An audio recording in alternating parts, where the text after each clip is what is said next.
Peut-être que tu t'es déjà fixé un objectif ambitieux, que tu t'es engagé à l'atteindre et puis à un moment donné, par rapport à cet objectif, tu t'es retrouvé face à ce que j'appelle une sorte de mur, le mur de la résistance.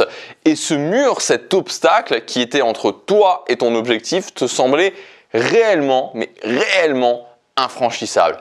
Et à ce moment-là, tu t'es dit, ok, qu'est-ce que je peux mettre en place? Quelle technique je peux mettre en place pour aller au-delà de ce mur? Peut-être que ce mur, c'est tout simplement le fait que tu es célibataire, tu en as marre d'être célibataire et tu te dis ok, j'aimerais trouver un copain ou une copine, mais le fait d'aller parler à d'autres personnes, pour toi c'est un mur, ça te paralyse complètement. Peut-être que tu veux monter un business en ligne sur internet, mais le fait de publier des vidéos sur YouTube où on voit ta tête, c'est pareil, c'est une sorte de mur infranchissable, ça te paralyse totalement. Peut-être que tu as un projet comme le fait, je sais pas moi, d'écrire un livre et que au quotidien tu aimerais bien écrire ce livre, mais quand tu te retrouves à commencer à écrire, finalement tu te retrouves pris dans tes propres doutes et tu as l'impression de ne pas faire quelque chose qui est bien et ça représente vraiment un mur pour toi de réussir à te mettre chaque matin et d'écrire pour ton livre.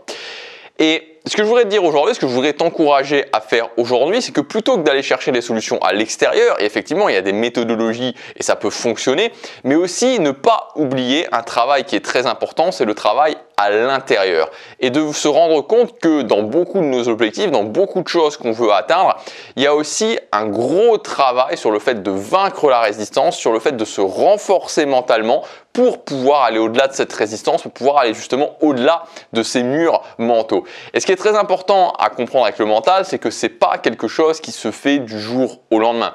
Il y a une étude qui a été faite, je te le dis vraiment comme ça, mais qui était que il fallait en moyenne 200 fois, c'est-à-dire pour qu'un schéma mental commence à se mettre en place et devienne quelque chose d'un petit peu, qui ressemble à quelque chose qu'on fait un petit peu naturellement ou entre guillemets automatiquement, il fallait le faire 200 fois. C'est-à-dire 200 fois se dire ok, je dois penser comme ça et le faire vraiment s'obliger à le faire, en prendre le contrôle et s'obliger à le faire pour qu'au bout de 200 fois, on commence à le mettre en place. Donc pour te dire à quel point il y a un temps qui est important pour vraiment avoir un changement mental et pour que ces changements au niveau de notre mental commencent à se voir. Donc c'est important de commencer à le faire rapidement et dans cette vidéo, on est toujours dans cette série un petit peu cette semaine, comme je t'ai dit, je prépare quelque chose vraiment, pas mal de nouveautés qui vont arriver.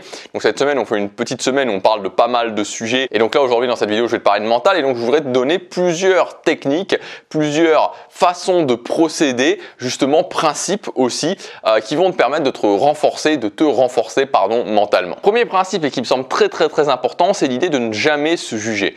Il y a un entrepreneur américain que j'aime beaucoup qui s'appelle Gary Vaynerchuk et quand on lui dit justement comment tu fais toujours pour avancer, comment tu fais pour avoir cette force en toi et comment tu fais pour te relever et continuer même quand c'est difficile, il est toujours là en train de dire, c'est toujours quasiment sa réponse, I'm not judging myself, donc je ne me juge pas. Et souvent on a cette tendance justement à se juger, en train de se dire ok, j'ai fait cette erreur ou je n'arrive pas à faire ça, mais c'est moi, mais je suis pas comme ça, ou je devrais être autrement, et pourquoi je suis comme ça, et on se met beaucoup de pression, et quand je dis de pression, c'est-à-dire qu'on se frappe soi-même en fait, c'est comme si on était en train de se frapper soi-même, en train de se rabaisser soi-même, et c'est pas bon en fait, c'est pas bon, voilà, on est tous en train d'évoluer, l'idée c'est pas d'être parfait, l'idée c'est toujours être dans cette optique d'évolution, donc on fait des choses, on fait des erreurs, il y a des moments où on bloque, l'important c'est toujours de se dire ok, comment je peux avancer, de ne jamais se juger soi-même, de ne jamais se rabaisser soi-même. Le deuxième point c'est de voir le mental tout simplement comme la musculation, c'est-à-dire comme vos biceps. L'idée c'est que il va falloir travailler quotidiennement, c'est pas possible, on ne pouvait pas penser de vous dire qu'à un moment donné vous allez trouver un exercice mental et que en faisant cet exercice mental par exemple une fois, ça va fonctionner. Vous savez bien que c'est pas comme ça que ça fonctionne. Vous savez bien que si vous voulez faire grossir vos muscles, si vous voulez augmenter votre masse musculaire tout en étant avoir une esthétique qui vous convient, vous savez bien que c'est pas juste un exercice sur les biceps, pas juste en faisant du curl comme ça une fois de temps en temps que ça va changer les choses. Vous savez que c'est un ensemble, que c'est plusieurs stratégies, qu'il va falloir trouver la bonne stratégie pour vous, que ça va vous demander de l'expérimentation, que ça va vous demander de l'ajustement. C'est pareil pour le mental, c'est-à-dire qu'il faut voir la transformation de votre mental exactement comme la transformation de votre physique. Donc, est-ce que ça vous paraît pas ridicule si je vous dis ok, je vais vous donner ces 10 exercices et dans une semaine vous serez complètement transformé en termes de physique. Si, ça paraît ridicule parce qu'on sait que c'est pas possible. C'est exactement la même chose au niveau du mental. Il va falloir le faire, le pratiquer encore et sur la durée, vous allez pouvoir vous transformer mentalement. Le troisième point, c'est de faire attention à votre nourriture mentale. Encore une fois, moi j'aime beaucoup cette analogie entre la transformation du corps et la transformation du mental parce que je trouve beaucoup de similarités. Et dans votre corps, si vous voulez transformer votre corps, évidemment, il va falloir faire des exercices. C'est-à-dire qu'évidemment, il va falloir aller à la salle et faire les différents exercices. Mais il faut faire attention aussi à ce que vous mangez, à la nourriture que vous mettez dans votre corps. C'est-à-dire que si vous mangez du Big Mac tous les jours, des Big Mac tous les jours, ou n'importe quel autre burger, des Whopper ou KFC ou n'importe quoi, même si vous faites des burgers maison, c'est pareil. Voilà, ça va être gras et vous allez devenir plus gras. Il n'y a pas vraiment de valeur ajoutée à ces aliments-là et en plus sur le long terme, vous risquez, vous allez augmenter très fortement vos possibilités d'avoir des problèmes cardiovasculaires, d'avoir un cancer ou tout ce genre de choses. Et donc évidemment, on ne veut pas ça. C'est exactement la même chose pour votre mental, c'est-à-dire qu'il faut faire attention à votre nourriture mentale.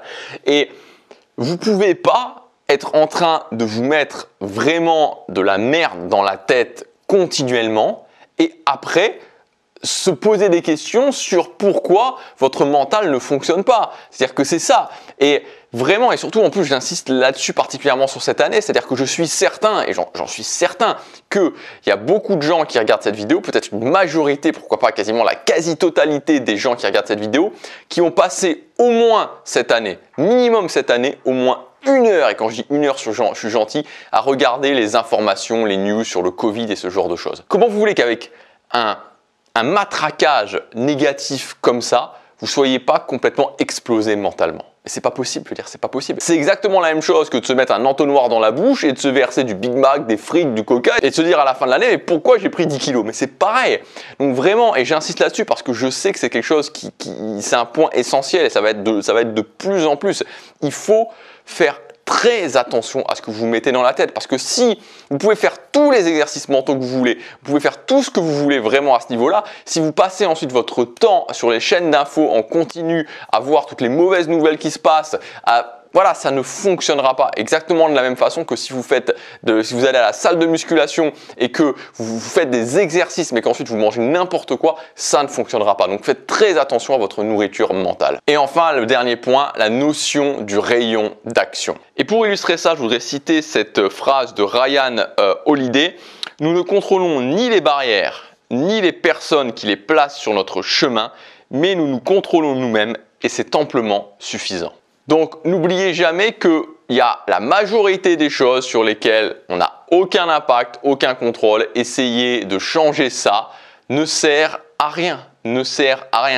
Et c'est la problématique que rencontrent beaucoup de gens. Ils passent tout leur temps à essayer de changer des choses sur lesquelles ils n'ont aucun contrôle. Donc, à partir du moment où on parle mental, il faut vraiment utiliser cette chose du rayon d'action et revenir tout le temps. Ça va être votre filtre principal. Votre filtre principal tout le temps, avant de vous poser la moindre question, avant d'avoir la moindre pensée qui sort dans votre tête. Est-ce que j'ai un contrôle là-dessus? Est-ce que j'ai un contrôle là-dessus? Si je n'ai pas de contrôle, poubelle. Sur quoi j'ai le contrôle? Comment je peux agir par rapport à ça? Voilà, j'espère que cette vidéo vous aura aidé. Si vous voulez avoir plus de conseils, vous pouvez vous inscrire à ma newsletter privée. Je vais vraiment complètement changer la façon dont je travaille et je suis en train justement de vous en parler cette semaine sur cette newsletter. Donc vous pouvez vous inscrire, il y a un lien dans la description si ça vous intéresse d'aller plus loin. Moi, je vous dis à demain pour la prochaine vidéo. Chaque jour compte.